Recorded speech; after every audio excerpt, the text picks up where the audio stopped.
Hello dear students, एक बार फिर से स्वागत है आपका अपने चैनल लेटेस्ट वन फार्मेसी में रैपिड रिवीजन ट्यूटोरियल सीरीज के एक नए बहुत ही ज़्यादा इंपॉर्टेंट लेक्चर के साथ। एंड ये आपका होने वाला है सेम एज इट इज जैसे आपको स्टैटिस्टिक्स का प्रीवियसली लेक्चर प्रोवाइड कराया गया था उसी पैटर्न पे, जैसे आपको यूनिट फर्स्ट से लेकर यूनिट फिफ्थ तक का कंप्लीट रैपिड रिविजन यहाँ पे मिलेगा फार्माको विजिलेंस के लिए। सो ये लेक्चर आपके एग्जाम पॉइंट ऑफ व्यू से बहुत इंपॉर्टेंट है। एंड यहाँ पर आपको मिलने वाले एग्जाम के लिए लास्ट मिनट स्ट्रेटेजी, मतलब आपको कोई क्वेश्चन अच्छे से एग्जाम में नहीं आ रहा है, फिर भी अगर आपने उसको शॉर्ट रैपिड रिवीजन ट्यूटोरियल में देखा है तो आप उसको कैसे अटेम्प्ट कर पाओगे, वो कंप्लीट स्ट्रेटेजी आपको यहाँ पे मिलने वाली है, जो कि बहुत ज़्यादा इंपॉर्टेंट है। And very much important point आपका क्या होने वाला है कि यहाँ पर आपको फार्माकोविजिलेंस के लिए 2 मार्क्स की सॉल्यूशन सीरीज मिलने वाली है। आपके कंप्लीट यूनिट फर्स्ट से यूनिट फिफ्थ तक के हर एक इंपॉर्टेंट पॉइंट, जितने भी पॉसिबल क्वेश्चंस थे, जितने इंपॉर्टेंट क्वेश्चंस थे, सारा कुछ आपको मिलने वाला है। उससे बाहर आपका कुछ ज़्यादा आने वाला है नहीं। सो इतना ही आपके लिए सफिशियंट है। सो मैं स्टार्ट करता हूँ। आपके जो भी क्वेश्चन हैं इंपॉर्टेंट, सारे क्वेश्चन इंपॉर्टेंट है, ये आपको आपके माइंड में सेट रख के चलना होगा। एंड उससे रिलेटेड आपका 7 एंड 10 मार्क्स के पैटर्न पे आता है, फिर भी आप लिख पाओगे। उसके लिए यहाँ पे आपको स्ट्रेटेजी साथ में समझते हुए चलनी है। सो यहाँ पर आपका जो फर्स्ट क्वेश्चन आ रहा है, डिफाइन फार्माकोविजिलेंस, बहुत इंपॉर्टेंट क्वेश्चन है। एंड फार्माकोविजिलेंस जो डिफाइन करने वाला ये पॉइंट आपका लॉन्ग या 7 मार्क्स में हर बार में पूछ सकता है। लॉन्ग में पूछता है डिफाइन फार्माकोविजिलेंस, उससे अटैच क्वेश्चन आते हैं। तो यहाँ पे डिफाइन फार्माकोविजिलेंस आपका हर एक पैटर्न पे क्या है, आपको हेल्प करने वाला है। सो हमारा जो फार्माकोविजिलेंस सब्जेक्ट है, उसको अगर मैं इजीली आपको बताऊं कि फार्माकोविजिलेंस आखिर है क्या, तो इसको आप पहले सेपरेट कीजिए जरा। यहाँ पर आपका आता है क्या, फार्माकोविजिलेंस। अब इसको थोड़ा आप सेपरेट आउट करेंगे तो यहाँ पर एक पॉइंट आपका आता है, क्या आता है, Pharmacon. Pharmacon and vigilance, vigilance या विजन आप कह सकते हैं। विजन मतलब कि किसी न किसी चीज को देखना। तो जो आपका फार्माकॉन है उसका मतलब क्या होता है, ड्रग। आपने हर बार पढ़ा है, फार्माकोलॉजी में भी पढ़ा है। तो यहाँ पे फार्माकॉन का मतलब ड्रग है। एंड जो विजिलेंस मीन्स होता है टू कीप वॉच, मतलब ड्रग को मॉनिटर करना। अब मॉनिटर हम क्यों करते हैं, ड्रग की एफिकेसी, सेफ्टी, क्या क्या इफेक्ट उसके आ रहे हैं, ये सारा कुछ देखने के लिए हम क्या करते हैं, ड्रग के इफेक्ट, जो भी इफेक्ट आ रहे हैं फार्माकोलॉजिकल, वो चाहे मे बी हार्मफुल इफेक्ट ही आ रहा है कोई ड्रग का, तो वो सारा कुछ हम देख रहे होते हैं। वो किस में हम करते हैं, फार्माकोविजिलेंस में। सो यहाँ पर जो हमारा फार्माकोविजिलेंस है वो क्या करता है, relating to detection, assessment, understanding and prevention of ADR और ड्रग रिलेटेड प्रॉब्लम। मीन्स मान लीजिए अगर कोई ड्रग आपने खाई तो अगर वो अच्छी इफेक्ट दे रही है तो वहां पर हमको कोई जरूरत नहीं है। मान लीजिए फार्माकॉन मीन्स वो आप देख रहे हो ड्रग का, बट अगर कोई अच्छा इफेक्ट आया, जो उसकी जो इफेक्ट, जिसके इफेक्ट के लिए आपने उसको इंटेक किया था, तब तो वहां पे कोई प्रॉब्लम नहीं है। बट उसने कोई एडीआर काज कर दिया या कोई प्रॉब्लम काज कर दिया, मीन्स उस ड्रग से आपको कोई प्रॉब्लम हो गई, तो वहां पर क्या करना होगा आपको, उसका डिटेक्शन, उसका असेसमेंट, उसको अंडरस्टैंडिंग, एंड अगर कुछ प्रॉब्लम होती है तो उसका प्रिवेंशन। ये सारा कुछ आप किसमें पढ़ते हो, फार्माकोविजिलेंस में। सो ये आपका कंप्लीट फार्माकोविजिलेंस की इजी डिफिनीशन हो जाती है। नेक्स्ट आता है right the objectives of pharmacovigilance. Means pharmacovigilance हमारा क्यों यूज किया जाता है, उसका क्या पर्पस है, क्या ऑब्जेक्टिव है, क्या एम है। मीन्स यहाँ पर ऐसा भी पूछ सकता है, give the purposes of pharmacovigilance, means उसके पर्पज के रूप में वो भी पूछ सकते हैं। सो हमारा जो फार्माकोविजिलेंस है बेसिकली आपको पता ही है कि यहाँ पे हम क्या किस पे टारगेट करते हैं, डिटेक्शन, असेसमेंट एंड क्या है, प्रिवेंशन ऑफ एडीआर। मीन्स हम एडीआर, अब ये सब हम क्यों करेंगे, किसी चीज के लिए, किस चीज के लिए हम इस सब जो भी हम डिटेक्शन कर रहे हैं, असेसमेंट कर रहे हैं, किस पॉइंट ऑफ व्यू से हम लेकर करेंगे। तो एक पॉइंट आपके लिए यहाँ पे निकल के आएगा। मान लीजिए वो क्या है, कोई किसी पेशेंट के लिए होगा। यहाँ पे जैसे आप देखेंगे कोई भी पेशेंट है, उस पर हम कोई भी ड्रग हमने दी, उस पर हम डिटेक्शन एंड असेसमेंट क्यों करेंगे, क्योंकि उसकी जो है, जो हेल्थ है वो बनी रहे। मीन्स उसकी हेल्थ को हम प्रमोट करेंगे, हेल्थ की केयर करने के लिए। तो यहाँ पे क्या होगा, इम्प्रूव पेशेंट केयर, जो पेशेंट है उसकी केयर बढ़ाने के लिए, उसकी केयर अच्छे से हो पाए, इसके लिए हम वहाँ पर ये जो फार्माकोविजिलेंस है उसमें डिटेक्शन, असेसमेंट, ये प्रोसेस हम करते रहेंगे। And safety in relation to use of medicine. Means कोई भी आप मेडिसिन यूज कर रहे हो तो उसमें पेशेंट केयर अच्छे से आप हो पाए, सेफ्टी उसकी बनी रहे, तो इसके लिए हम क्या है, फार्माकोविजिलेंस यहाँ पे हेल्पफुल होता है।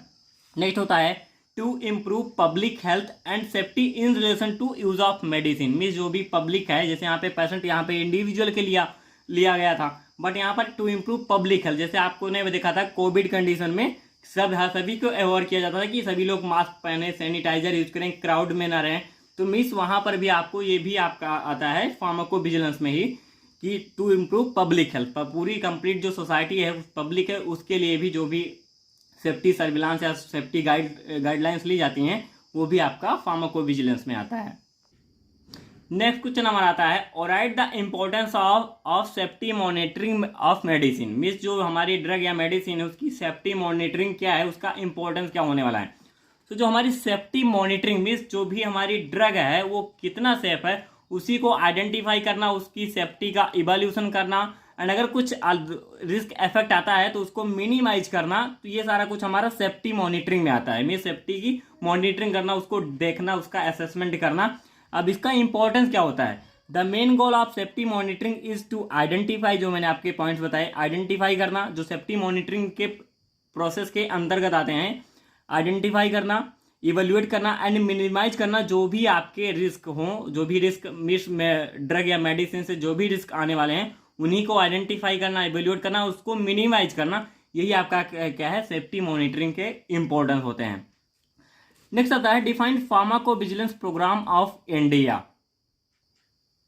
सो यहाँ पर जो हमारा फार्माकोविजिलेंस प्रोग्राम ऑफ इंडिया ये कहाँ पे चला था, ये हमारा इंडिया में लॉन्च किया गया है फार्माकोविजिलेंस प्रोग्राम। एंड फार्माकोविजिलेंस क्या है आपको पता ही है, एंड उसको प्रोग्राम चलाने का मेन एम क्या होगा ये भी आपको पता ही है कि मिस जो भी हमारे एडीआर्स हैं, जो भी हमारे रिस्क फैक्टर्स हैं उनको हम आइडेंटिफाई करें, उनको असेसमेंट करें, उसको समझें एंड उसका हम क्या है कोई ना कोई सॉल्यूशन निकालें कि हम उसको ठीक कैसे कर सकते हैं, उसको ट्रीट कैसे कर सकते हैं।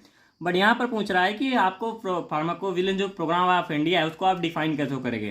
तो यहाँ पर जो फार्माकोविजिलेंस प्रोग्राम ऑफ इंडिया है it is an Indian government organisation. ये यहाँ पे एक पॉइंट आप इंक्लूड करेंगे, it is an Indian government में, यहाँ पे नॉन गवर्नमेंट नहीं है, it is an Indian government organisation whose identifies and response to drug safety problems, जो कि क्या करती है, आइडेंटिफाई करती है एंड रिस्पॉन्ड करती है ड्रग सेफ्टी प्रॉब्लम्स के लिए। जो भी हमारी है, मान लीजिए किसी भी ड्रग की कोई भी प्रॉब्लम आती है उसको आइडेंटिफाई करना एंड उसके लिए रिस्पॉन्ड करना। मीन्स कि वो हमारे मार्केट में अवेलेबल होनी चाहिए या हमें उसको क्या है मीन्स उस पर बाइंडिंग करनी है, मीन्स उसको मार्केट में अवेलेबल नहीं कराना है या मार्केट से हटा देना है तो उसको बैन कर देना। तो ये सारा कुछ जो प्रोसेस है इसमें आ जाएगा कि हाँ उसके जो भी प्रॉब्लम आ रही है उसको आइडेंटिफाई करना, उसके लिए रिस्पॉन्ड। अब वो क्या रिस्पॉन्ड करती है उस पर डिपेंड करता है, मे बी उसको बैन कर सकती है या उसको यूज करने से हटा सकती है या उसको मिस सर्विलांस पे डाल सकती है कि इस पर निगरानी रखी जाए। तो ये सारा कुछ हमारा आता है फार्माकोविजिलेंस प्रोग्राम ऑफ इंडिया में। नेक्स्ट आता है what is drug event monitoring. मैं यहाँ पे क्वेश्चंस को एक्सप्लेन इसलिए कर रहा हूँ क्योंकि ये शॉर्ट रैपिड रिवीजन है। अब इससे रिलेटेड अगर मान लीजिए आपका 7 या 10 मार्क्स पे है तो वहां पर भी कुछ पॉइंट आपके दिमाग में रहेगा कि हाँ सर्विलांस भी करना आता है, तो सर्विलांस से रिलेटेड पॉइंट वहां पे आप लिख सकते हो। तो ये आप समझते चलोगे, थोड़ा लेक्चर लॉन्ग जाएगा इससे, बट यहाँ पे ये आपके कंप्लीट सिलेबस का है। तो अगर कंप्लीट सिलेबस का आपका ओवरव्यू मिल जाएगा तो आपको मान लीजिए एक बार पूरा का पूरा आपने पढ़ लिया है तो वो आपको एग्जाम के लिए हेल्प करेगा। इसलिए मैं यहाँ पे थोड़ा एक्सप्लेनेशन दे रहा हूँ, जहाँ पे रिक्वायर्ड होगी वहाँ पे देंगे, जहाँ पे नहीं होगा वहाँ पे ट्राई करेंगे कि ज़्यादा लेक्चर लॉन्ग ना जाए। सो यहाँ पे मैं हर एक चीज़ को क्या है ध्यान में रखते हुए चलूँगा। What is drug event monitoring, आपका नेक्स्ट क्वेश्चन आता है ड्रग इवेंट मॉनिटरिंग क्या है। अब इवेंट में क्या आता है, इवेंट एक ऐसा पॉइंट है मीन्स जो हमारा ड्रग इवेंट जैसे एक ऐसा प्रोसेस है जिसमें हमारी ड्रग की जैसे एडवर्स ड्रग रिएक्शन आ रही है या साइड इफेक्ट कोई आ रहा है या ओवरडोज की वजह से कुछ इफेक्ट आ जा रहा है, तो ये जितना कुछ अगर हम इनको कंबाइनली देखें तो हमारा क्या कहलाएगा, ड्रग इवेंट कहलाएगा। एंड इसी को हमारा मॉनिटर करना ड्रग इवेंट मॉनिटरिंग कहलाएगा। यहाँ पे क्या है, ड्रग इवेंट मॉनिटरिंग को आपको डिफाइन करना है, this is the process of active pharmacovigilance surveillance. Means pharmacovigilance जो हम निगरानी में आता है, जो सर्विलांस में आता है, it is the active form of pharmacovigilance surveillance, जिसमें क्या करते हैं, patients are identified by electronic prescription data और ऑटोमेटेड हेल्थ इंश्योरेंस क्लेम्स। जिसमें हम पेशेंट को क्या है इलेक्ट्रॉनिक प्रिस्क्रिप्शन डेटा, मीन्स मान लीजिए उसने प्रीवियसली कोई कोई एडीआर या कुछ है तो वो सारा कुछ आपका रिकॉर्ड में रहेगा, उसके थ्रू उसको क्या हम करेंगे आइडेंटिफाई करेंगे। एंड जो भी हमारे ऑटोमेटेड हेल्थ इंश्योरेंस क्लेम है, जैसे कुछ इंश्योरेंस उसने करा रखा है, जैसे आपके यहाँ पे चला है फॉर एग्जांपल अगर मैं देखें LIC आपका लाइफ जो इंश्योरेंस चला है, तो मीन्स जो भी इंश्योरेंस प्रोग्राम उसने करा रखा है उसके क्लेम के थ्रू भी यहाँ पर उसको हम आइडेंटिफाई करते हैं। तो ये हमारा किस में आता है, ड्रग इवेंट मॉनिटरिंग में। अब आते हैं हम अपने नेक्स्ट क्वेश्चन पे, जो कि है list the methods for pharmacovigilance programme of India, means कौन कौन से ऐसे मेथड्स हैं जिनके through pharmacovigilance of programme of India run करता है। तो इसमें हम फर्स्टली क्या करते हैं, स्पॉन्टेनियस रिपोर्टिंग करते हैं।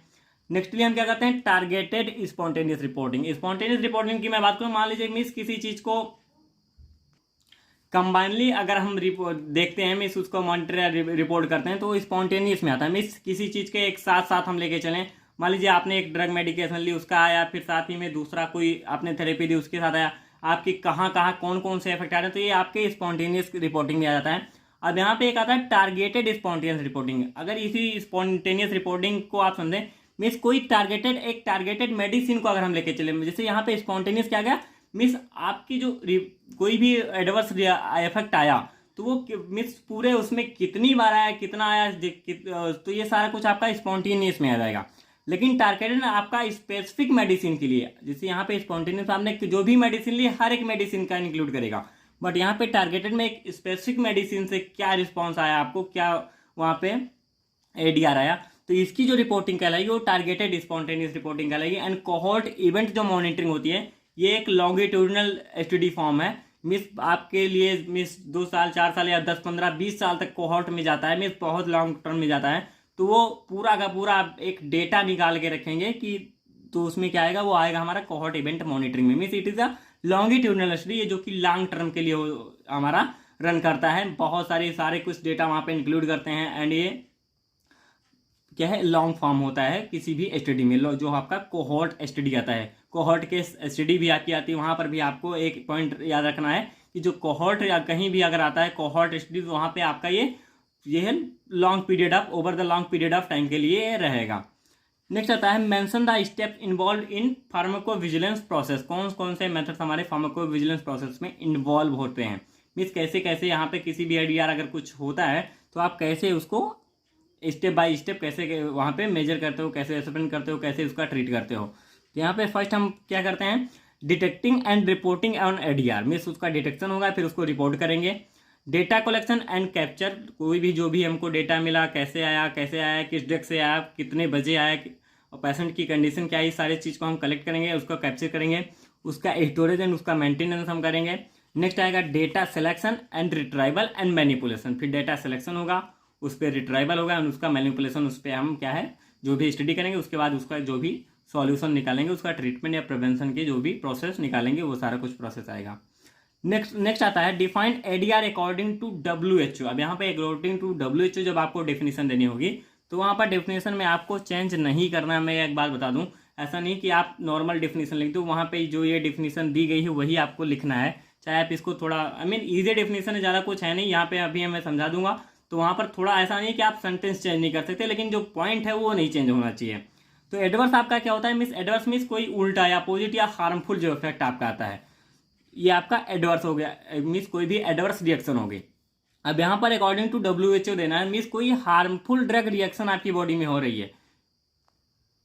सो यहाँ पर अकॉर्डिंग टू WHO अगर हम देखें, as per WHO a response to a drug which is noxious and unintended and which occurs at dose normally used in men for the prophylaxis, diagnosis और therapy। Means कोई भी ऐसा response जो कि noxious है, अनइंटेंडेड है, means जिसकी हमने होप नहीं की थी कि हाँ ये आ सकता है, बट वो आ गया, जो कि नॉर्मल डोज पे आ गया। एंड जो हम डोज दे रहे थे किस चीज़ के लिए, डायग्नोसिस के लिए, थेरेपी के लिए या प्रोफाइलैक्सिस के लिए, उस डोज पर उसमें कुछ ऐसे नॉक्सियस या अनइंटेंडेड जो इफेक्ट आ गए, तो उसको हम क्या कहेंगे, एडवर्स ड्रग इफेक्ट या एडवर्स ड्रग रिएक्शन कहेंगे। थेरेपी और for the modification of physiological function, mean जो भी हम थेरेपी या जो भी ड्रग हम दे रहे थे जो कि नॉर्मली डोजेज पे थी, मीन्स हर एक के लिए वो डोज रिक्वायर्ड है, लेकिन उसी डोज पर किसी में ऐसा कर गया कि वो नॉक्सियस या अनइंटेंडेड इफेक्ट दे गया, तो वो क्या कहलाएगा, एडवर्स ड्रग रिएक्शन कहलाएगा। ये आपका अकॉर्डिंग टू WHO इसकी डिफिनीशन है। ये डिफिनीशन बहुत ज़्यादा चेंज नहीं करनी आपको। यहाँ पर जो ये पॉइंट है, ए रिस्पॉन्स जो कि नॉक्सियस अनइंटेंडेड इफेक्ट होगा, जो कि नॉर्मल डोजेज पे होगा, एंड ये क्या होगा, प्रोफाइलैक्सिस, डायग्नोसिस और थेरेपी के लिए जो हम नॉर्मल डोज देते हैं, ये सारे पॉइंट आपको वहाँ पे इंक्लूड करने हैं, यहाँ पे चेंज नहीं करने हैं, और आप कुछ सेंटेंस में कुछ भी कर सकते हो। नेक्स्ट क्वेश्चन हमारा आता है क्लासीफाई एडीआर। सो हमारा जो एडवर्स ड्रग रिएक्शन है उसको हम मेनली क्लासीफाई करते हैं 2 टाइप्स में, type A type B, and यहाँ पर आपको क्लासीफाई करेगा, मीन्स कोई और बेसिस ना दे तो वहाँ पर आपको ये क्लासिफिकेशन देना है। नहीं तो अगर कोई पूछता है कि अकॉर्डिंग टू सीवियरिटी या अकॉर्डिंग टू उसकी प्रेडिक्टिबिलिटी, तो वहाँ पर उसके अकॉर्डिंग आपको देना है। जो हमारा नॉर्मल क्लासिफिकेशन आता है तो उसमें हम करते हैं type A and type B. ये टाइप ए टाइप बी हमारे जो बेसिक क्लासिफिकेशन है, इसमें हमारा एक में आता है फार्माकोलॉजिकल बेसिस पे जो टाइप ए होता है वो हमारे एडवर्स रिएक्शन आती हैं। नेक्स्ट हमारा आता है टाइप बी में आइडियोसिंक्रेटिक बेसिस पे जो एडवर्स रिएक्शन आती हैं, तो उसको हम टाइप बी में की कैटेगरी में रखते हैं। नेक्स्ट आता है classify ADRs according to their severity, means जो सीवियरिटी जो उसकी कंडीशन होती है उसके अकॉर्डिंग हम यहाँ पे रखते हैं। तो उसके अकॉर्डिंग हम कैसे क्लासीफाई करेंगे?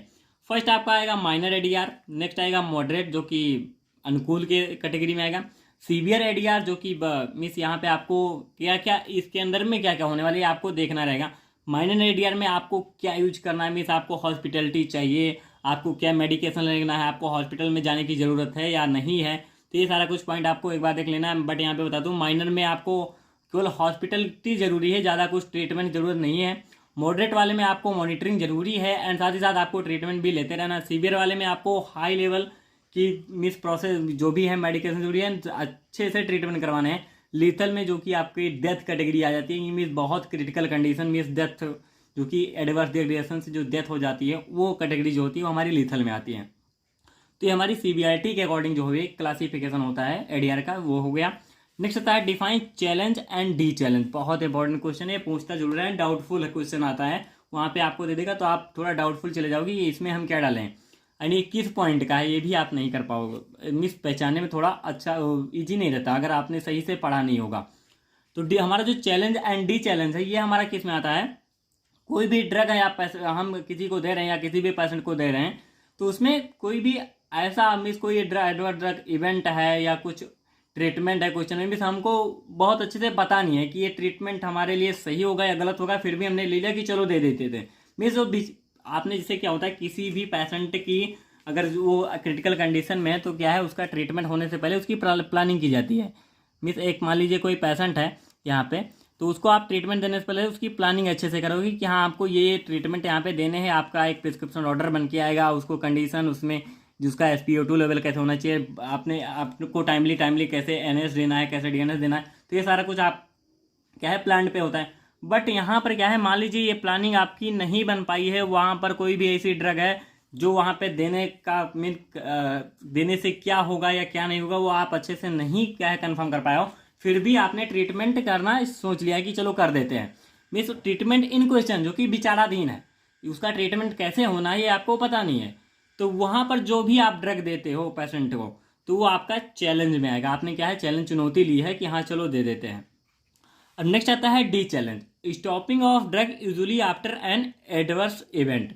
मीन्स यहाँ पर जो भी था आपने जो चैलेंज ड्रग दिया था उसी को आप स्टॉप कर दे तो आपका डी चैलेंज में आए। इसमें एक पॉइंट और आता है रीचैलेंजिंग। रीचैलेंजिंग में आप क्या करोगे, जो यहाँ पर आपने ड्रग दी थी स्टॉप करने के बाद आपने उसको फिर से स्टार्ट कर दिया तो आपका रीचैलेंज में आएगा। तो ये तीनों पॉइंट आपके पूछे जाते हैं, 2 नंबर में काफ़ी बार पूछे गए हैं, तो इनको आपको कंसीडर करते रखना और अच्छे से ध्यान रखना है। रीचैलेंज को भी याद रखना, रीचैलेंज पे यहाँ पे इंक्लूड नहीं है फिर भी आप उसको याद जरूर रखना। मीन्स यहाँ पे जो स्टॉप्ड है उसको अगेन स्टार्ट करना, डेट इज रीचैलेंजिंग।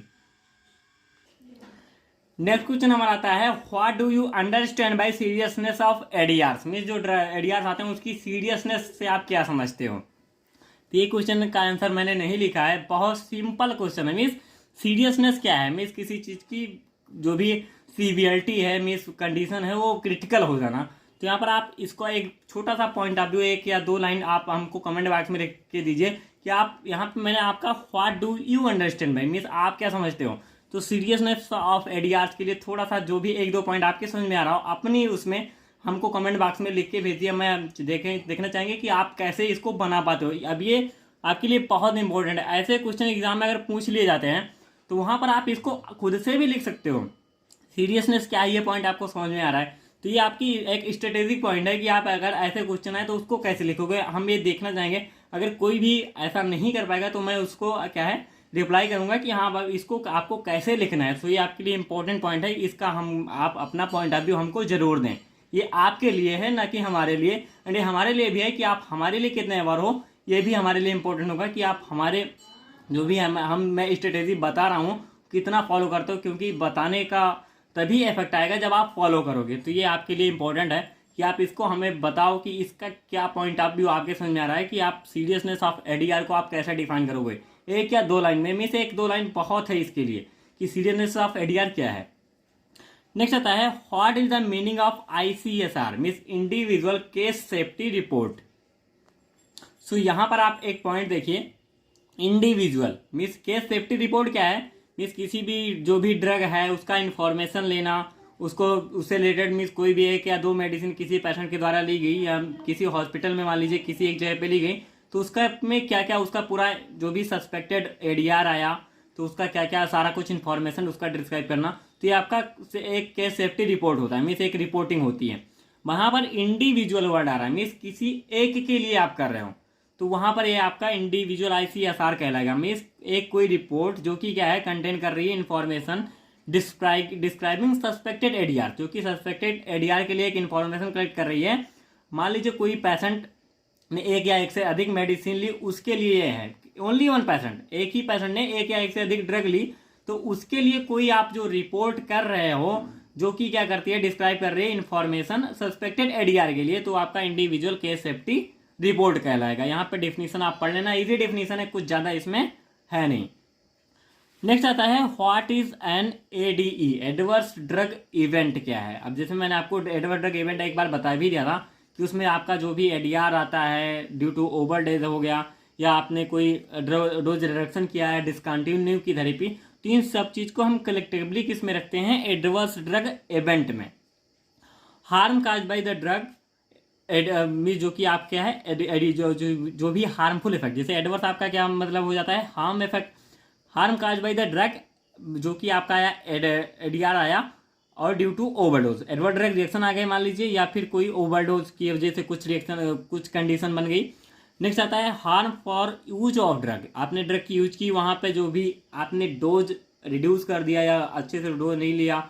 नेक्स्ट आपने क्या है थेरेपी ही डिसकंटिन्यू कर दी, तो ये सारा कुछ आता है आपका एडवर्स ड्रग इवेंट में। मीन्स एक साथ आपका इवेंट एक घटना टाइप का हो जाता है, बट यहाँ पर आपको इससे समझना है कि एडवर्स ड्रग इवेंट में हम किसी चीज़ को कलेक्टिवली एडवर्स ड्रग रिएक्शन भी आ रही है, आपने ओवरडोज की वजह से कुछ कंडीशन खराब हो गई या कुछ हार्मफुल इफेक्ट आया जो कि आपने रिडक्शन कर दिया डोज में या थेरेपी को डिसकंटिन्यू कर दिया, तो इस सब चीज़ को कलेक्टिवली अगर हम देखते हैं तो हमारा एडवर्स ड्रग इवेंट में आता है। नेक्स्ट हमारा आता है mention the levels of ATC, जो हमारा anatomical and therapeutic classification of drug है, उसके कौन कौन से लेवल्स हैं। तो एटीसी जो हमारा फर्स्ट लेवल क्लासिफिकेशन आता है उसमें हम क्या करते हैं, एनाटॉमिकल और फिजियोलॉजिकल हमारे ग्रुप्स इंक्लूड होते हैं, जिसमें हमारा 14 है। उसमें हमारा अल्फाबेटिकल रूप से हम करते हैं, एलिमेंट्री हो गया, सी से कार्डियोवेस्कुलर हो गया, बी से ब्लड हो गया, ऐसे ऐसे करके करते हैं। इसमें क्या है कौन से पॉइंट है ये आप देख लेना। फिर आता है एटीसी सेकेंड लेवल आता है, उसमें हम pharmacological and therapeutic sub group रखते हैं। फिर ATC third and fourth level हमारा आता है जिसमें हम केमिकल, फार्माकोलॉजिकल और थेराप्यूटिक सब ग्रुप हमारा तीनों इंक्लूड हो जाता है। मीन्स जैसे एक कैटेगरी बनती चली जाती है, जैसे आपने फर्स्टली केवल एनाटॉमी ली, जैसे यहाँ पे आपने कार्डियोवैस्कुलर लिया, अब कार्डियोवैस्कुलर में हम फिर सेकेंडली अगर अब सेकेंड लेवल पे लेके जाएंगे तो वहाँ पर हम फार्माकोलॉजिकल और थेराप्यूटिक सब ग्रुप दोनों को उसमें क्या है दोनों का कोड कर देंगे। फिर नेक्स्ट क्या आएगा, नेक्स्ट में वहाँ पर हम फार्माकोलॉजिकल और थेराप्यूटिक सब ग्रुप के साथ साथ केमिकल भी ऐड कर देंगे। और फिर आज जो आपका एटीसी फिफ्थ लेवल आएगा, हम उसमें हमारा केमिकल सब्सटेंस ओनली यहाँ पे इंक्लूड होगा। नेक्स्ट आता है डिफाइंड डेली डोजेस, उसको आपको डिफाइन करना, डिफाइन डीडीडी। तो ये आपका डीडी का क्या होता है, डेली डिफाइंड डोज, इसको आपका इसकी डिफिनीशन आपको देनी है। It is the assumed average maintenance dose per day for a drug use for its main indication in adult. Means किसी भी एडल्ट में क्या है कोई एक डेली जो एवरेज या मेंटेनेंस डोज आप देते हो तो आपकी डेली डिफाइंड डोज कहलाएगी। सिंपल सी डिफिनीशन है, means daily defined dose means कोई भी डेली एक एज्यूम्ड या एवरेज डोज आपको बताई गई कि इतना देना है, उतना आप डेली ले रहे हो तो वही आपकी डेली डिफाइंड डोज कहलाएगी किसी भी एक एडल्ट के लिए। नेक्स्ट क्वेश्चन हमारा आ रहा है, write a short note on INN system for drugs. जो हमारा international non proprietary name of drug है उसका क्या है, उस पर आपको शॉर्ट नोट देना है। तो इंटरनेशनल जो हमारा non proprietary name of drug है, it is also known as generic name. सबसे पॉइंट इंपॉर्टेंट पॉइंट आपका आता है एंड ये आपका हर एक ड्रग के लिए यूनिक नेम होने वाला होता है, जो कि आपका ग्लोबली रिकॉग्नाइज होता है। मीन्स आप जो आप यहाँ इंडिया में पढ़ रहे हो कि हमारा पैरासीटामॉल है, तो अगर आप कहीं और जाओगे, किसी अदर कंट्री में जाओगे, वहाँ पर भी पैरासीटामॉल अगर है तो पैरासीटामॉल ही वहाँ पे भी कहा जाएगा। तो ये आपका ग्लोबली रिकॉग्नाइज एंड हर एक ड्रग के लिए ये यूनिक होता है। It is unique for each drug. ये आप पॉइंट भी यहाँ पे इंक्लूड कर देना। Established bye world health assembly, इसको हम इस्टेब्लिश किया गया किसके द्वारा? वर्ल्ड हेल्थ असेंबली के द्वारा। एंड कब किया गया ये भी आप देख लेना कि ये जो हमारा INN सिस्टम आया है ये कब आया एंड इसकी फर्स्ट लिस्ट कब जारी की गई, ये भी आपको देख लेना है, इंपॉर्टेंट है ये। नेक्स्ट आता है or write the long term form of MedDRA. जो आपका मेडियारे है मेडिकल कोडिंग में आता है, इसका फुल फॉर्म है मेडिकल डिक्शनरी रेगुलेटरी एक्टिविटीज़। जो आपका मेडिकल डिक्शनरी रेगुलेटरी एक्टिविटीज़ है, यहाँ पे इसका फुल फॉर्म हो जाता है। What are the importance of drug dictionary? Drug dictionary का इम्पोर्टेंस क्या होता है? अब किसी चीज़ की डिक्शनरी हम क्यों बनाते हैं? अब डिक्शनरी है, जैसे आपने इंग्लिश ग्रामर की डिक्शनरी देखी होगी, तो वहाँ पर हम क्या करते हैं? कलेक्शन करते हैं मीनिंग्स का। तो यहाँ पर जो इम्पोर्टेंस ऑफ ड्रग डिक्शनरी, यहाँ पर हम क्या करेंगे? ड्रग की क्या है? ड्रग की डेटा का कलेक्शन करेंगे, वही हमारी ड्रग डिक्शनरी कहलाएगी। एंड इसका इंपॉर्टेंस क्या हम क्यों करते हैं? It helps to identify drug names and evaluate medicinal product information. जैसे वहाँ आपको आप क्या है किसी चीज़ की मीनिंग इकट्ठा कर रहे थे वहाँ पे आपके ग्रामर में, तो यहाँ पर भी आपने ड्रग के बारे में उसका क्या करेंगे? उसके पूरे डेटा को कलेक्ट करके इकट्ठा कर देंगे। अब वो जब डेटा आपका एक साथ रहेगा तो वो क्या करेगा? हेल्प करेगा। बिल्कुल जाहिर सी बात है कि वो हेल्पफुल होगा। आप वहाँ पे इजीली उसको आइडेंटिफाई कर पाओगे ड्रग के नेम को। वो आपका अल्फ़ाबेटिकल है, मान लीजिए आपका D नेम से कोई ड्रग आ रही है तो आप आराम से अल्फ़ाबेटिकल कैटेगरी में जाओगे, वहाँ पे D नेम से फटाक से ढूंढ सकते हो। अब वही मिक्सअप होगा तो आपको बहुत दिक्कत होगी ढूंढने में। तो ये क्या करेगा? Identify drug names and evaluate medicinal product information. उसके जो भी इन्फॉर्मेशन है उसको ये क्या है? इवैल्यूएट करता है। It helps to arrange the data in disciplinary order. ये क्या कहता है? जो डिक्शनरी फॉर्म होती है वो हमारी क्या करती है? जो डेटा होता है किसी भी ड्रग का उसको अरेंज करने में हेल्प करता है। बहुत सिंपल से पॉइंट है। आप ये कुछ सारे पॉइंट बहुत इजी एंड सेल्फ मेडेड पॉइंट हैं इसमें कुछ, तो ये बहुत इजी, आप समझने में आसानी है। आप इसको केवल ये समझ लीजिए कि हाँ ये डिसिप्लिनरी ऑर्डर में हम रखने के लिए डिक्शनरी में ले जाते हैं, तो वहाँ पे आप इसको आसानी से खुद की लैंग्वेज में भी लिख सकते हो। नेक्स्ट क्वेश्चन आता है what are the 5 levels of MedDRA. जो हमारी मेडिकल डिक्शनरी रेगुलेटरी एक्टिविटीज़ है उसमें हमारे कौन कौन से 5 लेवल्स हैं। फर्स्ट हमारा आता है सिस्टम ऑर्गन क्लास, नेक्स्ट आता है high level group term, next आता है हाई लेवल टर्म, फिर प्रेफर टर्म आता है, देन सबसे लास्ट में आता है लोवेस्ट लेवल टर्म। अभी इन पॉइंट जो हमारे ये 5 पॉइंट हैं इनका कम्प्लीटली आपको आप डीप भी थोड़ा देख ले तो अच्छा रहेगा। क्वेश्चन इससे फंसते बहुत हैं। मेडियारे पूछता है, ये 7 में भी पूछ सकता है, 7 में बेसिकली पूछता है, 10 में पूछेगा तो और अटैच्ड क्वेश्चन जरूर होंगे। नेक्स्ट आएगा डिफाइंड यूड्रा विजिलेंस। यूड्रा विजिलेंस क्या है? जैसे आप फार्माकोविजिलेंस पढ़ रहे हो तो फार्माकोविजिलेंस में फार्माकोन जो आपका विजिलेंस है वो मान लीजिए इंडिया में चल रहा है फार्माकोविजिलेंस। जो यूड्रा विजिलेंस है वो कहाँ चलता है? यूरोपियन यूनियन जो ड्रग रेगुलेटरी अथॉरिटी है उसके लिए, जो हम ये क्या है to keep watching of drug ADR, means वहाँ पर जो ड्रग एडीआर को के लिए मीन उसको मैनेज करने के लिए, उसको असेसमेंट करने के लिए, उसको अंडरस्टैंड करने के लिए एंड उसका प्रिवेंशन करने के लिए जो वहाँ की अथॉरिटी है उसको हम यूड्रा विजिलेंस कहते हैं। बस इतना सा है। Miss process same to same है। एडीआर का डिटेक्शन करना, उसका असेसमेंट करना, उसका मैनेजमेंट करना। मिस यहाँ इसका जो नेटवर्क वहाँ पे है यूरोपियन यूनियन में जो ड्रग रेगुलेटरी अथॉरिटी है उसके लिए, तो वहाँ पर इसको हम क्या कहते हैं? यूड्रा विजिलेंस। उसके लिए इसको यूड्रा विजिलेंस के नेम से दिया गया है।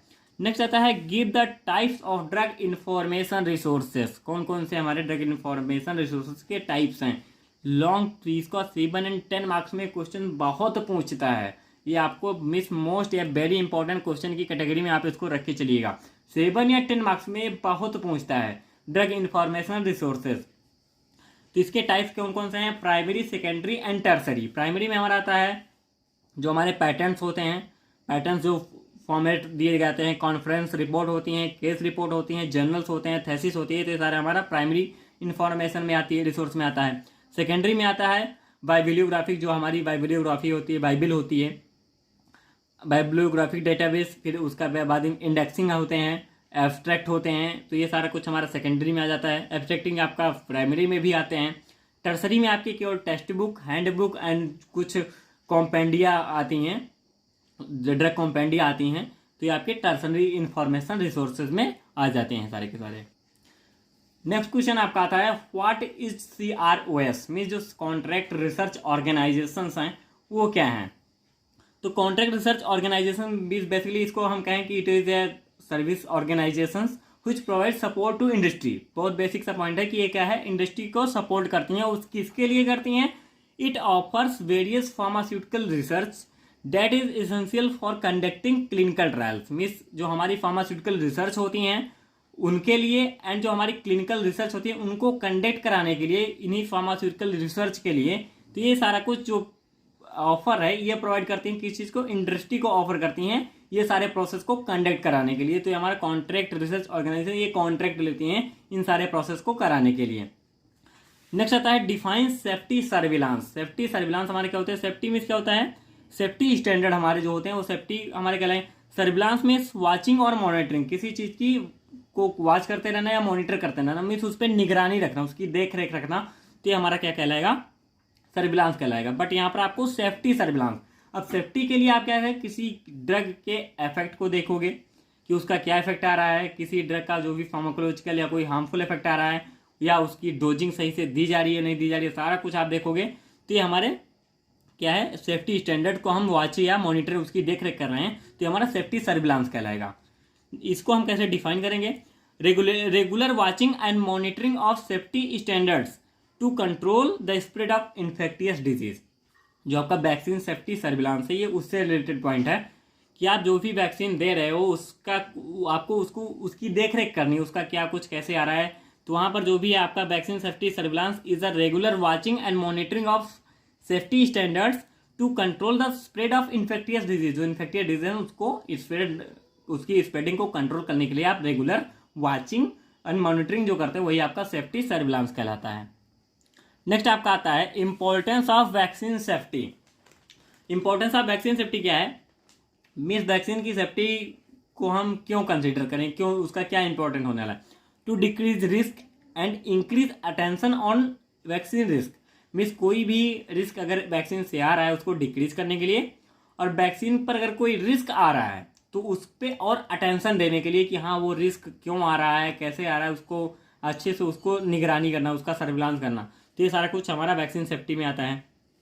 Higher standard of safety is expected, जो हायर स्टैंडर्ड है सेफ्टी के लिए वो हम एक्सपेक्टेड करते हैं इसमें कि बहुत अच्छे से इसके हम क्या है देख रेख करें कि क्या है, जो भी हमारे रिस्क फैक्टर आ रहे हैं या कैसे आ रहे हैं, क्यों आ रहे हैं, तो सारा कुछ हमको यहाँ पे अच्छे से इसको हाई स्टैंडर्ड लेवल पे करते रहना है।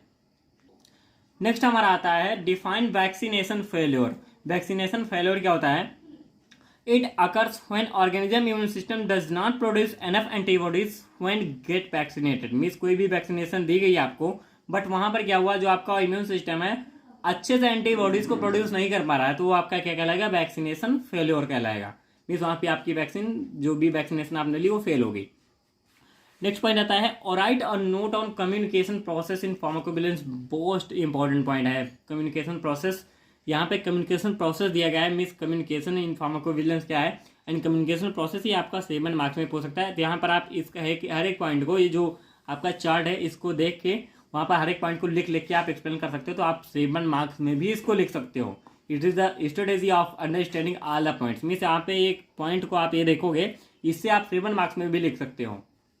वहाँ पे आप सेंटर लिखो, आप आराम से सेंटर में क्या क्या होता है, इनकोडिंग में क्या होगा, इनकोडिंग मीन्स जो भी सेंटर ने भेजा उसकी आप इनकोडिंग करोगे। फिर इनकोडिंग करने के बाद आपको पता चलेगा कि मैसेज क्या है, मैसेज करने के बाद उसको क्या करोगे, चैनल के थ्रू उसको ट्रांसफर होगा, उसके बाद रिसीवर के पास पहुंचेगा, रिसीवर उसको फिर डिकोड करेगा। मीन्स जो उसने डिकोड किया, डिकोड करने के बाद उसको फीडबैक दे दिया, फिर से मीन्स जो भी रिसीवर को मिला उसने इसको डिकोड किया। मीन्स यहाँ पे आपने कोड फॉर्म में किया, सेंडर ने मैसेज को कोड फॉर्म में दिया, फिर वहाँ पे मैसेज मिला, मैसेज चैनल के थ्रू ट्रांसफर हुआ, रिसीवर को मिला, रिसीवर ने उसको डिकोड किया, जहाँ पे इनकोडिंग की गई थी उसको डिकोडिंग हुई, फिर फीडबैक सेंडर को गया। तो ये आपका प्रोसेस होता है communication process in pharmacovigilance. Important है द एक्ट ऑफ शेयरिंग और एक्सचेंजिंग इंफॉर्मेशन, आइडियाज और फीलिंग्स। अब यहाँ पे क्या है, कम्युनिकेशन क्या है, एक्ट ऑफ शेयरिंग और एक्सचेंजिंग इंफॉर्मेशन, आइडियाज और फीलिंग्स। मीन्स की चीज, इस चीज का शेयर करना या एक्सचेंज करना। Define teratogenicity with example. Teratogenicity क्या होता है? टेरेटोजन मीन्स कोई भी ऐसा सब्सटेंस, जैसे वो मान लीजिए कोई ड्रग भी हो सकता है। A drug is an teratogen if its administration directly और इनडायरेक्टली काज स्ट्रक्चरल और फंक्शनल चेंज इन फीटस। जो हमारा फीटस जो फीटस बन रहा है उस पर डायरेक्टली या इनडायरेक्टली क्या है, कुछ क्या है मीन्स अलग इफेक्ट आ रहा है। मीन्स वहाँ पे जो भी फीटस की जो भी कंडीशन है, जो फंक्शनल चेंज कर दे रहा है फीटस में, या कुछ स्ट्रक्चरल चेंज कर दे रहा है डायरेक्टली या इनडायरेक्टली, तो हमारा क्या कहलाएगा? टेरेटोजन कहलाएगा। एंड इस प्रोसेस को हम क्या कहेंगे? टेरेटोजेनेसिटी कहेंगे। नेक्स्ट क्वेश्चन हमारा आता है what is pre clinical phase. Pre clinical means clinical में जाने से पहले, क्लिनिकल प्रोसेस में हम क्या करते हैं, जब ड्रग का हमारे ह्यूमन पे टेस्ट करने लगते हैं तो हमारा क्लिनिकल में आ जाता है। बट यहाँ पर प्री क्लिनिकल मीन्स किसी भी ड्रग का प्रोसीजर फाइंड आउट करना कि उसको हम किस रूट से लेना हमारे लिए सही होगा, क्या उसका इफेक्ट आ रहा है, जो कि हम क्या कर रहे हैं, किसी भी एनिमल पे कर रहे हो, तो हमारा pre clinical phase of testing कहलाएगा। नेक्स्ट आएगा what is phase 4 of clinical trials. Phase 4 of clinical trials में हम क्या करते हैं, तो इसमें बेसिकली हम क्या करते हैं, अगर एक पॉइंट देखा जाए तो यहाँ पर हम जो भी एडवर्स इफेक्ट आते हैं उसको हम एनालाइज करते हैं। This phase involves long period of time to study the side effects that we are not seen in earlier trials. भी जैसे कोई भी अर्लियर जो ट्रायल आपने किए उसमें जो साइड इफेक्ट नहीं आते, तो यहाँ पर लॉन्ग टर्म आप स्टडी करते हैं, तो वहाँ पर आपको पता चलती है कि ये लॉन्ग टर्म पे किसी भी पेशेंट पे क्या इफेक्ट उस ड्रग का आ सकता है। अब यहाँ पर रिसर्चर्स क्या करते हैं, continues to monitor the efficacy and safety of the treatment.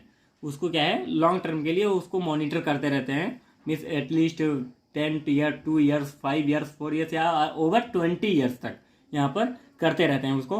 तो वो सारा कुछ आपका आता है फेज 4 ऑफ क्लिनिकल ट्रायल्स में आता है।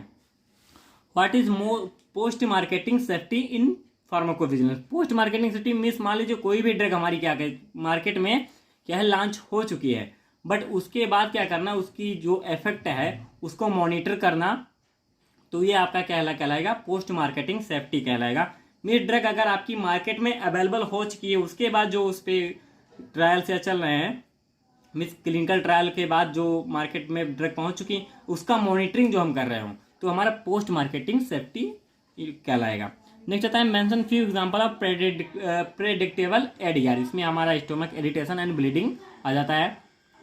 नेक्स्ट पॉइंट हमारा आता है what is the meaning of ICS, international conference on harmonisation. ये आपके हर एक बुक में आपको ये मिलने वाला है, international conference on harmonisation. But ये क्या है, ये चेंज भी हो चुका है, इंटरनेशनल काउंसिल फॉर हार्मोनाइजेशन यहाँ पर। लेकिन आप दोनों में से कोई लिखोगे तो गलत नहीं जाएगा।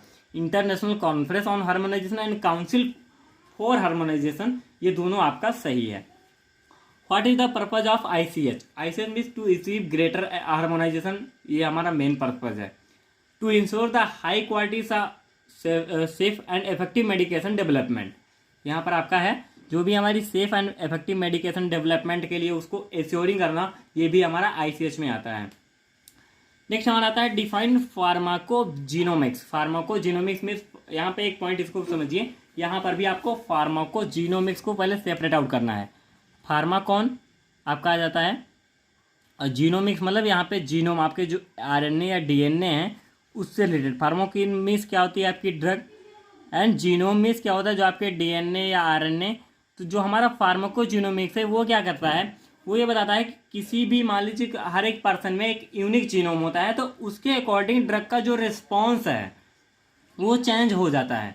किसी में क्या होता है, ड्रग का रिस्पॉन्स जो उसके जेनेटिक मटेरियल के अकॉर्डिंग वहाँ पे उसका रिस्पॉन्स उसमें जो आना चाहिए था, जो हम डिजायर्ड चाह रहे होते हैं, उसके अलावा कुछ दूसरा रिस्पॉन्स आ जाता है। तो वो क्या कहलाता है, वो किस में हम देखते हैं, फार्माकोजीनोमिक्स में उसको हम स्टडी करते हैं। Pharmacogenomics is the branch of science which is concerned with the analysis of genetic attributes of an individual that are responsible for change in his response to drug. Means किसी भी ड्रग का जो उस individual में क्या है response change हो जाता है, और वो क्या होता है जेनेटिक चेंज की वजह से होता है, तो उसी का एनालिसिस करना हमारा क्या कहलाता है, फार्माकोजीनोमिक्स में आता है। नेक्स्ट हमारा आता है council. What does CIOMS stand for. जो हमारा CIOMS है वो क्या है, इट इज़ अ फॉर्म, एक फॉर्म होता है लेकिन इसका क्या स्टैंड है, इसका जो फुल फॉर्म क्या होता है, council for international organisation of medical sciences. Important है। What is the requirement of CIOMS form, जो हमारा CIOMS फॉर्म है उसकी क्या रिक्वायरमेंट है। It is aims to post marketing reporting. अब पोस्ट मार्केटिंग क्या होता है, मीन्स कोई भी ड्रग हमारी क्या है, जा चुकी है मार्केट में, क्लिनिकल ट्रायल भी फाइनल है और वो मार्केट में अवेलेबल हो चुकी है, तो वहाँ पर उसके द्वारा जो भी ADR आ रहे हैं किसी भी कंट्री में, तो उसको क्या है, उसको जो भी स्टडी करना वो हमारा पोस्ट मार्केटिंग में आता है। मीन्स पोस्ट मार्केट में हमारी ड्रग जा चुकी है क्लिनिकल ट्रायल के बाद तो उस पर जो उसकी मॉनिटरिंग करते हैं वो हम किस में करते हैं, पोस्ट मार्केटिंग रिपोर्टिंग में करते हैं। अब हमारा जो CIOMS फॉर्म है उसको हम क्यों यहाँ पे यूज कर रहे हैं, it aims to post marketing reporting of ADR occurring in one country. यहाँ पे आप पॉइंट को समझिएगा, थोड़ा सा लैंग्वेज प्रॉब्लम हो गई, so sorry for that. Miss ये मेनली एम करता है post marketing reporting of ADR, miss जो हमारा मार्केट में ड्रग जा चुकी है उसकी ADR को रिपोर्टिंग करना, किसी भी एक कंट्री में जो भी ADR आ रहा है उसको उस कंट्री में रिपोर्ट करना, और उसको क्या करता है, जो हमारी फार्मास्यूटिकल इंडस्ट्री है उसको रेगुलेटरी अथॉरिटी को रिपोर्ट करती है। अब वो फर्दर किसी भी अदर जो कंट्रीज में अगर उससे ड्रग से रिलेटेड आ रहे हैं, रिस्पॉन्स आ रहे हैं, उस अदर कंट्रीज को भी इस चीज़ को बता देना। तो ये हमारा CIOMS फॉर्म में सारा कुछ इंक्लूड होता है। इसी चीज़ को उसको इन्फॉर्म करने के लिए हम CIOMS फॉर्म का यूज करते हैं। It refers other countries where drug is also marketed, means वही ड्रग जैसे यहाँ पे किसी एक कंट्री में वो ड्रग क्या कर रही है, लॉन्च होने के बाद क्या कर रही है, एडवर्स इफेक्ट काज कर रही है। अब वहाँ पे इंडस्ट्री ने क्या किया, रेगुलेटरी अथॉरिटी को ये बताया कि हाँ इस ड्रग से जो हमारी मार्केट में अवेलेबल है उससे ये इफेक्ट आ रहे हैं। अब फिर जो हमारा CIOMS फॉर्म है, अगर वही ड्रग किसी अदर कंट्री में भी यूज की जा रही है तो उस कंट्री को भी इस चीज़ को इन्फॉर्मेशन देना कि हाँ ये ड्रग से ये एडवर्स ड्रग रिएक्शन आ रही है, तो उस CIOMS फॉर्म के थ्रू उसको हम क्या करते हैं, रिपोर्ट करते हैं। नेक्स्ट आता है mention the objectives of CDSCO, जो हमारा सेंट्रल ड्रग स्टैंडर्ड होता है, कंट्रोल ऑर्गेनाइजेशन है, जो central drug standard control organisation होता है, उसके कौन कौन से ऑब्जेक्टिव्स होते हैं। मैं ये जो आपके क्वेश्चन है इजीली आपको समझ में आ गया होगा, अगर डाउट हो तो एक बार कमेंट कर देना, मैं आपको फिर से बता दूंगा। बट यहाँ पर बहुत सिंपल सा प्रोसेस है, एक कंट्री में आया जो भी इफेक्ट उसको CIOMS फॉर्म के थ्रू दूसरे एंट्री को क्या करना, वहाँ पर भी उसको इन्फॉर्म कर देना। तो ये हमारा CIOMS फॉर्म का उसी की रिक्वायरमेंट होती है। अब यहाँ पर CDSCO का ऑब्जेक्टिव क्या होता है, to protect promote public health को प्रमोट करना एंड प्रोटेक्ट करना, to assure the safety efficacy and quality of drugs, drug की क्वालिटी को क्या है एश्योर करना, उसकी सेफ्टी उसकी एफिकेसी को बढ़ाना। तो ये सारा कुछ काम हमारा होता है central drug standard control organisation, and drug launch भी इसमें आते हैं। नेक्स्ट आता है what is DSUR, development safety update report, जो हमारी होती है वो क्या होती है। यहाँ पर क्या होता है, डेवलपमेंट वाला मीन सेफ्टी अपडेट रिपोर्ट, ये आप समझ सकते हो इजीली कि सेफ्टी एंड उसको सेफ्टी के लिए हम क्या कहें, कोई अपडेट रिपोर्ट हम दे रहे हैं और जो कि हम डेवलपमेंट के अकॉर्डिंगली है। तो यहाँ पर it give safety information relating to drugs under clinical development. यहाँ पे जैसे मैंने आपको बताया कि सेफ्टी इन्फॉर्मेशन यहाँ पे आपको उसकी अपडेटेड रिपोर्ट देनी है जो भी हमारी ड्रग्स क्या है क्लिनिकल डेवलपमेंट के अंडर में है। सेम एक पॉइंट इसका और आता है व्हाट इज PSUR, जो कि पीरियोडिक सेफ्टी अपडेट रिपोर्ट होता है। तो यहाँ पर जो हमारा पीरियोडिक सेफ्टी अपडेट रिपोर्ट है वो भी क्या करता है, सेफ्टी रिपोर्ट ही देता है। बट यहाँ है एक, it is a document intended to provide update of the world wide safety experience, जो भी हमारी वर्ल्ड वाइड सेफ्टी एक्सपीरियंस है उसको प्रोवाइड करना किसी भी एक मेडिकल प्रोडक्ट के लिए, जो कि हम क्या करते हैं रेगुलेटरी अथॉरिटी को प्रोवाइड कराया जाता है। नेक्स्ट आता है write a note on schedule Y. Schedule Y क्या होता है, schedule Y of DNC act, जो हमारा ड्रग एंड कॉस्मेटिक एक्ट है, कम इनटू इफेक्ट इन 1988, हमारा 1988 में आया।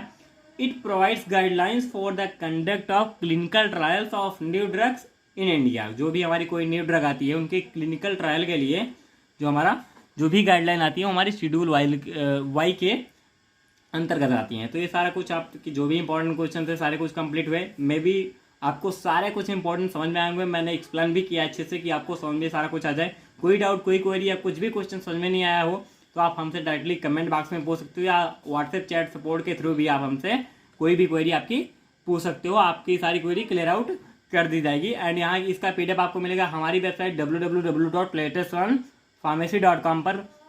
और भी कोई हेल्प या नोट्स आपको वेबसाइट पे ही प्रोवाइड हो जाएगा। So like share my video, subscribe my channel latest on pharmacy. Thank you so much.